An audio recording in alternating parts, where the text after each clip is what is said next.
Mr. Brian Holdsworth, in regards to the sense of the sacred, how do we lose it?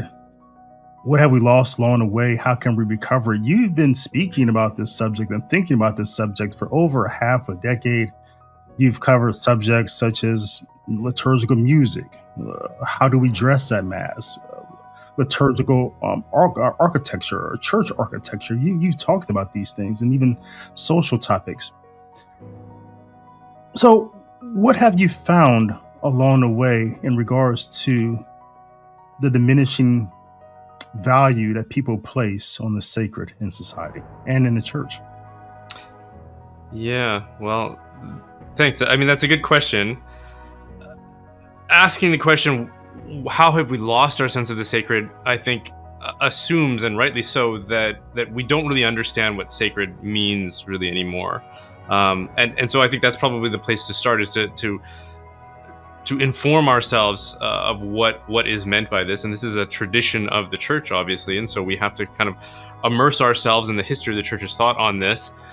And it's funny, even as recent as late 19th century and early 20th century, this language gets used in a way in magisterial documents that seems to assume that the reader understands this distinction in these terms. But then later on, up into contemporary times, it doesn't get used much at all, in a way that seems to take granted, or take the reader's understanding for granted, the way that it was. And so I think that's where we need to start. And there's a lot of ways you can define holiness and sacredness, and sanctity.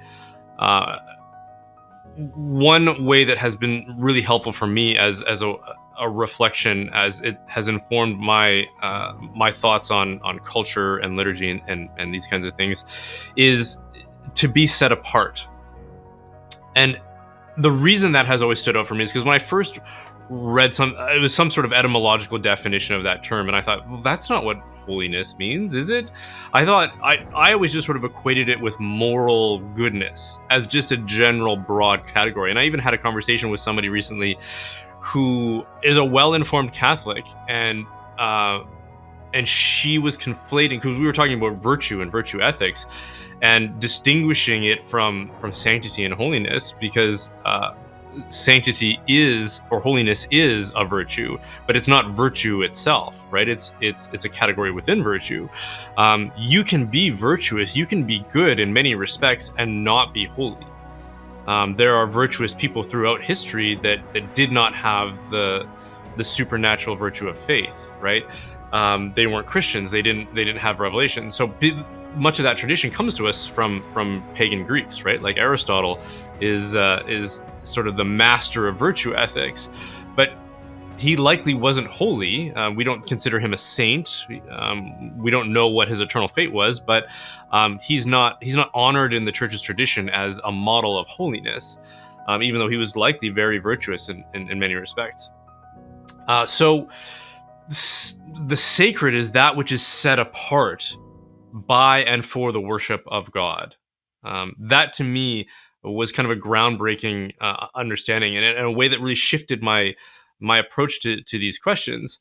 And it helped frame for me also the story of salvation history, because what were the Israelites? They were a holy nation, and what made them holy? They were set apart from the rest of the world.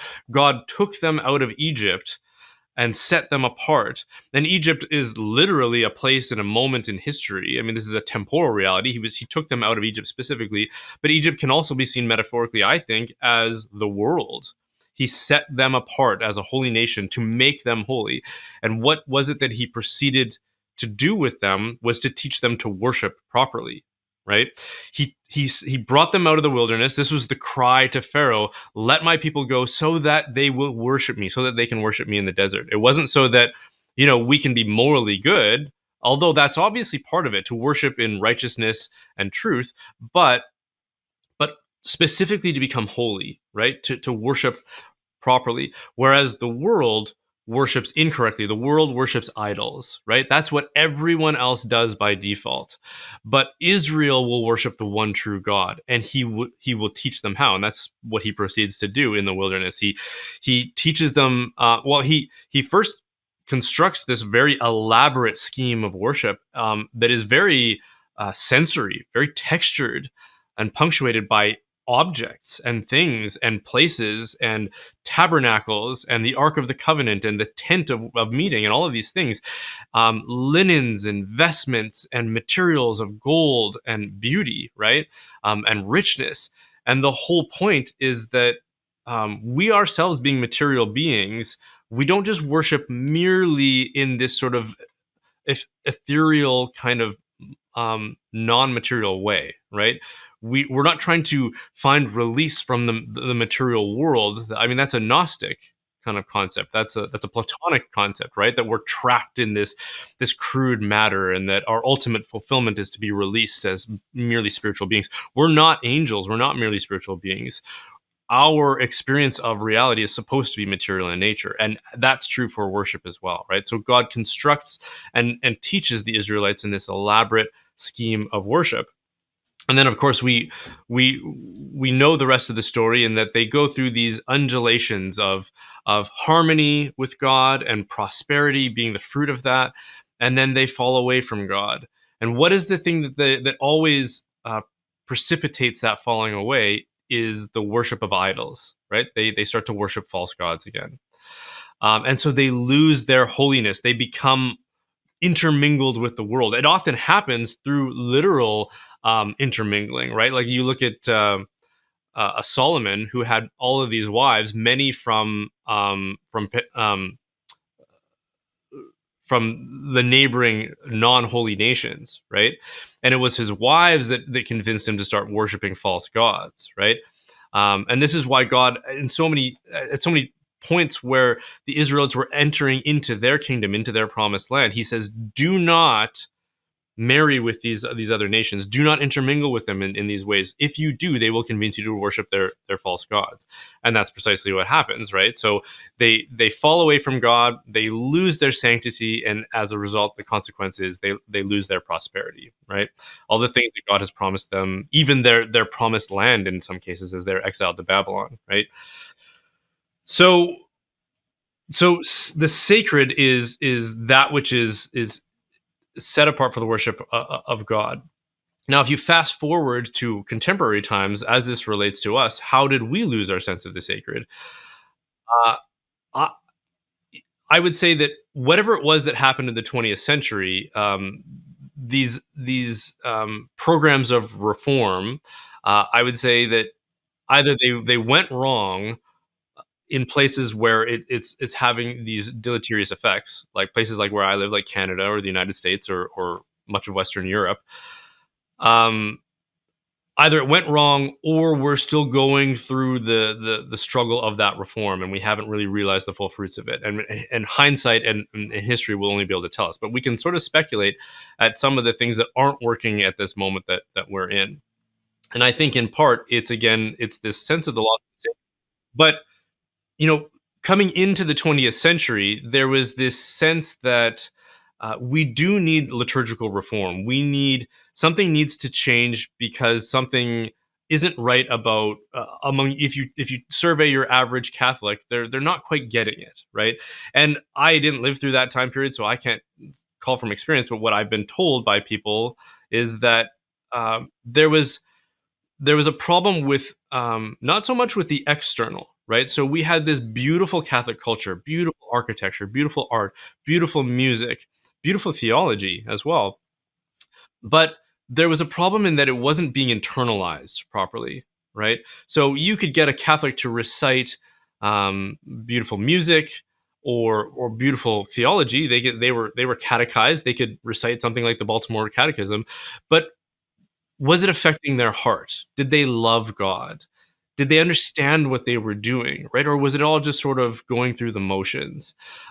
Relaying this to maybe what Jesus said about the Pharisees, that they were whitewashed tombs, right? They were beautiful on the outside, but just empty and dead on the inside.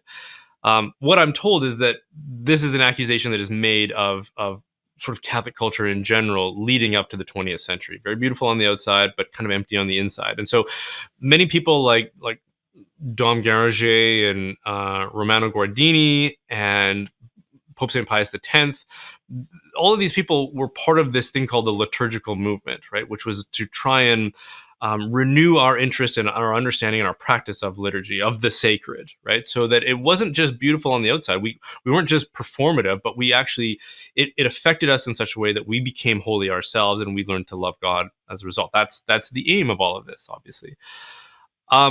So we recognize there's the external and there's the internal, and there's something lacking on the internal. Unfortunately, what seemed to happen in the reforms, especially after the Second Vatican Council, specifically the liturgical reforms that we saw in the Latin Rite, was that all the attention was paid on the external. So they said, we noticed there's something wrong with the internal, so let's just fix the external. Well, isn't the problem with the internal? It's not that we think that there's anything wrong with the external. There's nothing wrong with Catholic culture per se or our Catholic theology. It's that people aren't internalizing it. So what can we do to help them internalize it? So we just kind of stripped away the external. We stopped insisting upon things like good standards for art and music and architecture and these kinds of things that were magisterially taught about and protected. Um, Again, returning to people like Pope St. Pius X, I mean, he wrote beautifully and authoritatively about things like sacred music and sacred art. And these things are also discussed authoritatively, magisterially in the Second Vatican Council in documents like Sacrosanctum Concilium, right? They're very intentional about making sure that these things are done well and in a certain way. And they specifically endorse certain things like Gregorian chant, right? But for some reason, the way that this all played out in the real world, in the Catholic Church that we experience when we go to Mass on Sundays, was it all just got stripped away. We lost our standards for music, for architecture, for art, and the expression of how it is that we worship God. And so when we stripped all of that away, we also didn't replace it with anything either. So if the point was to reform the external, we didn't really do that. We just kind of like just demolished and then walked away from the rubble as if that was going to fix everything. And I would say that it hasn't, because most Catholics, I would say, haven't been reformed. They don't know how to worship better as a result of that loss of those externals. So we haven't gained the internal, and we lost the external. And that sort of seems to be where we're at. And maybe that's the point where God can build us back up. I don't want to be utterly cynical about it. Maybe now something can be rebuilt. But in the meantime, I'd say that that's been sort of the culprit for our loss of the sacred. So, Mr. Holdsworth, based upon what I was hearing you saying about what God was doing with the Israelites, He set them apart. So it seems like that set apart, taking them out of Egypt, putting them in the desert, it seemed to be some sort of prerequisite for them to pursue holiness. And this pursuit of holiness is also connected to worship. He gave them these things. But as I was also hearing that when you're speaking, that God, this is His initiative to give them this space and give them this worship.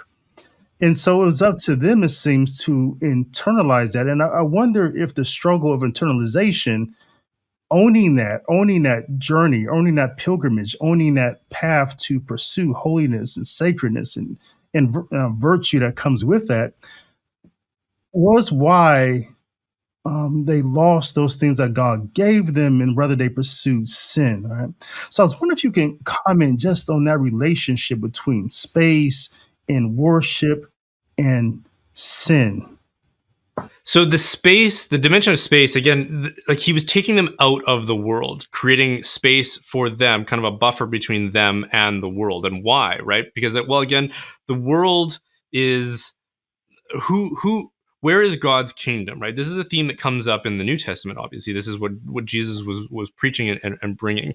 It's not of this world, right? Why not? Because the world, through our sin, through Adam's sin, became fallen and compromised, right?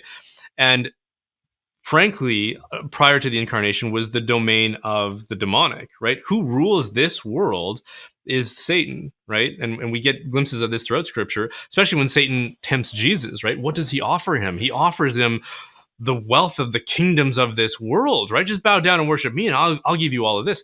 Well, he's not lying. He can give him all of this because he actually does rule all of these kingdoms, right?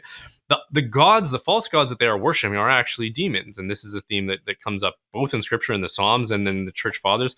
Athanasius said that the gods of other nations are demons. So the world in this sense is this broken, fallen, evil world, right? And if you want to create a holy nation, you have to extract them out of that and create space between them and that world. And whenever they come into contact with that world, there's always this risk that they are going to fall back into the world, right? And so that's why God always says to them, don't intermingle with these people. They are members of this kingdom, the kingdom of the world of the devil, of his kingdom, right? um, I want you to just be set apart from that, to be made holy. And so he gives them the law. He gives them the system of worship, to to to make them holy, to make them perfect, to make them like him in many respects.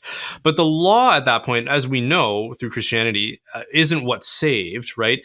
It was sort of a mode of obligation, a mode of obedience to God. But it wasn't ultimately going to bring their ultimate fulfillment and the kind of the sanctification that we speak of as Christians, right? That is possible because of the incarnation. So there were limits to what the law could do. But when they sinned against the law, that meant that this sort of place that he had elevated them to, this sort of level of sanctity, meant that they would then fall away and kind of fall back to the world. And that the primary sin over and over again is idolatry, right? They started worshiping other gods, and that was what was most offensive to God, and they lost that harmony with God as a result. Um, the internalizing that could take place there, I don't know if the law was ever meant to be internalized by the Israelites. I think that was a phase of salvation history for which they were being taught what is true, both by revelation and by experience of practicing the law. And so in that practice, in the habituation of what is good and true, I mean, you can be reformed by that, and it can be sort of internalized. But one of the best, I would say, metaphors for the contrast between the old covenant, the covenant of the law, the Mosaic law, and the new covenant, the covenant of Jesus, is that is sort of the comparison between like a child and a grown adult, right?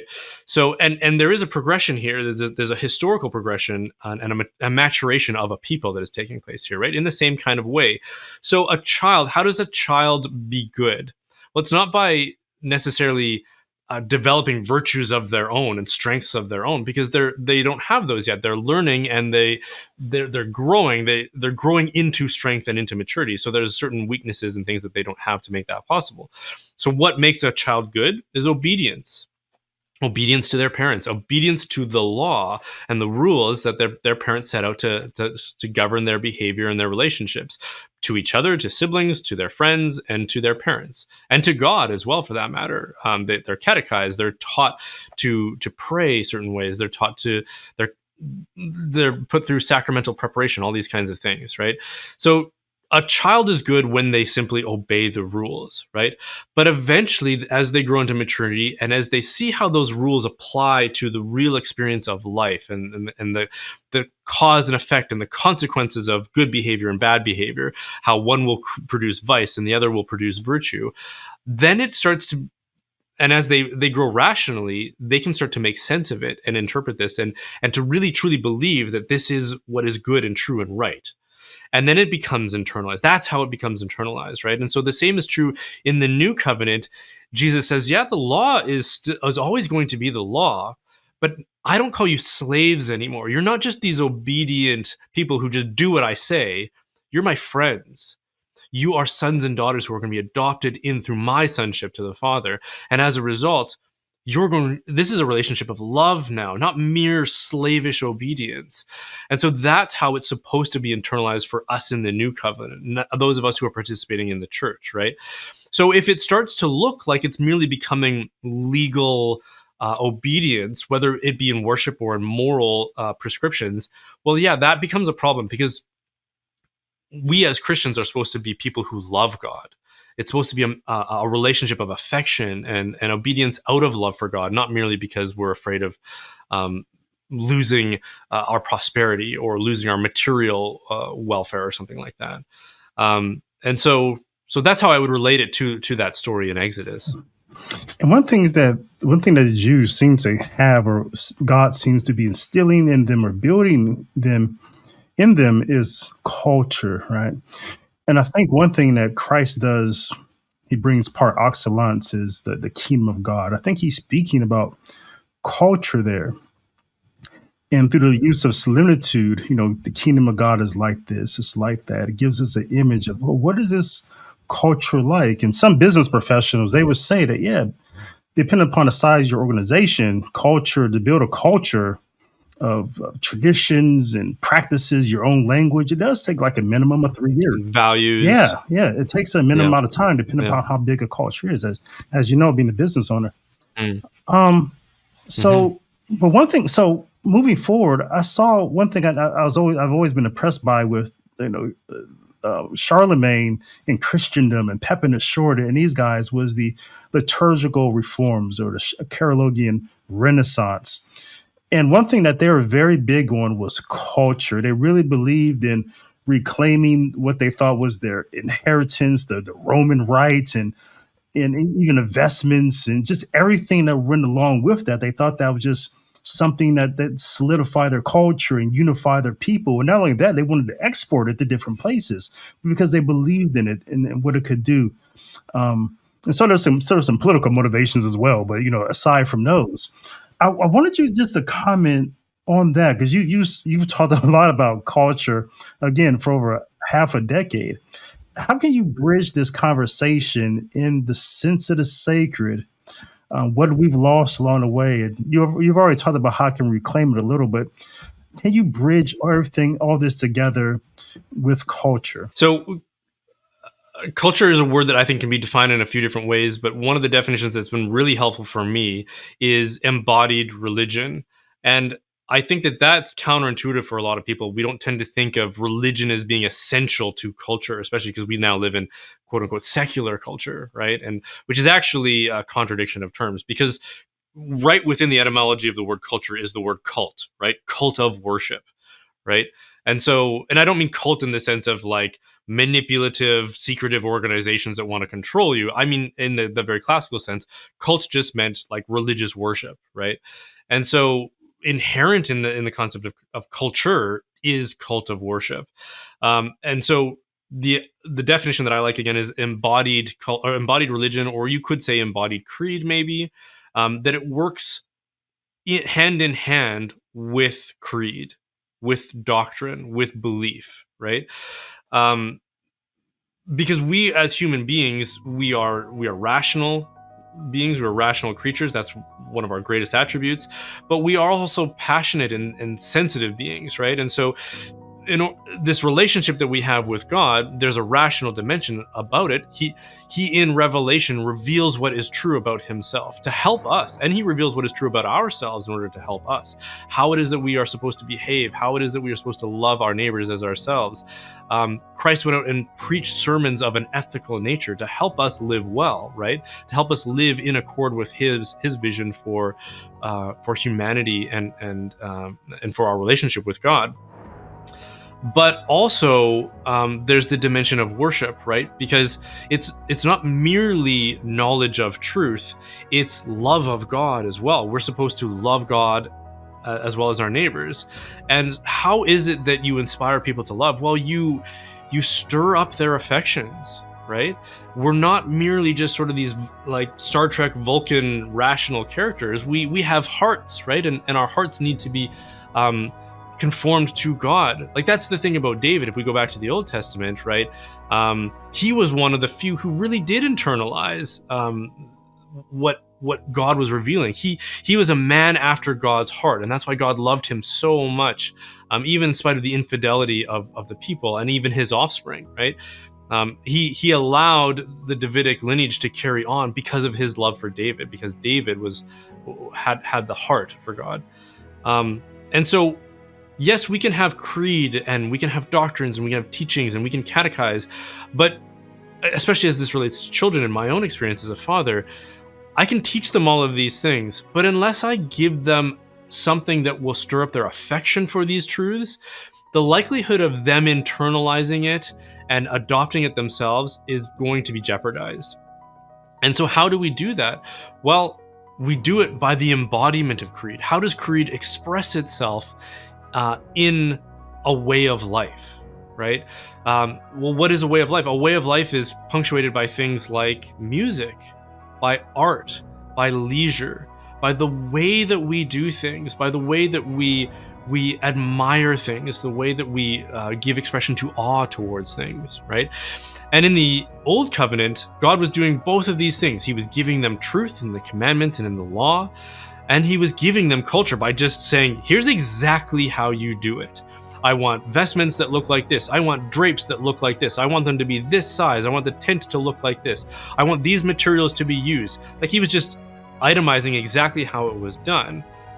And then you fast forward to this process of maturation through salvation history. By the time you get to the Christian covenant, the covenant with Jesus, the new covenant, well, we now have this new creed, or this elaboration of the creed, the fulfillment of the old law, that we are to internalize, we are to adopt as our own, as sons and daughters of God, and then we're to celebrate it. And we're to worship God and right worship as a result. So how does that give expression? How is that embodied? Well, it's embodied through all of the things that have been part of the great Christian tradition. Things like the music that have been uniquely incarnated by the Christian creed, uniquely like art that has been uniquely incarnated. Architecture that has been uniquely incarnated. And yes, some of these things have been adopted from the outside. Many people will point out things like a basilica, for example. A basilica is a common Christian architectural design that was adopted from the old meeting houses of the ancient world, like ancient Rome. Yeah, that's true. So we have recognized that there are some things that are good in the existing cultures, and then we've consecrated them and sort of set them apart uniquely for the worship of God, because we recognize their inherent goodness. And we said, this is a higher thing that can then be used for elevating our minds to the supreme thing, which is God, right? And so when we talk about the sacred as distinct from other considerations like the profane, the sacred is those things which are elevated, are higher, which elevate our own thoughts and our own minds and our hearts to that which is higher, towards the supreme thing, and to withdraw from the things that are lower. And by lower, I don't mean that they're necessarily bad or crude. They're just not of a higher nature, right? So like folk culture is good. Songs designed for revelry and celebration and birthday parties and things like that, and wedding feasts, those are good, but they're not sacred, right? And so when it comes to worship, we need to appreciate that which is sacred. We need to withdraw from the lower things for a time and lift our hearts and minds to God, out of justice and out of love for him. Mr. Brian Holdsworth, thank you for this catechesis and instruction on the return to the sacred. Thank you. You're welcome. Thanks for having me, David.